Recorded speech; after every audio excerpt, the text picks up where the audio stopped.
If you're in a car at nighttime, the dark of night, and you're heading down a highway and you're barreling down that highway, and you don't realize that as you get further down the highway that you're going to get to a place where there was a bridge, but the bridge has been washed out and there's flood water that's flowing through there, and you don't realize that it's there, but you're barreling down in the darkness. Would you appreciate someone flagging you down before you got to that point and saying, stop, turn around? Would you appreciate that?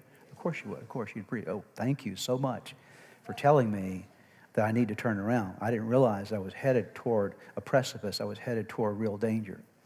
Well, this is why this series is so important, because God has an amazing destiny for you. God has an amazing purpose for your life. Every one of you here, God has an incredible purpose for your life.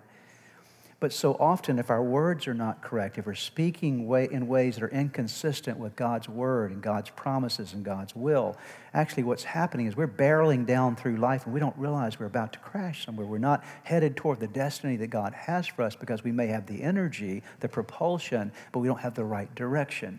And so we need to make a change. And this series is all about how do we do that? How can we come to this point of turning things around? Jeremiah, again, the prophet, in Jeremiah 7, verse 3, he speaks to Judah. They're headed down a pathway toward destruction. And God speaks and says, this is what the Lord of armies, the God of Israel, says. Change the way you live.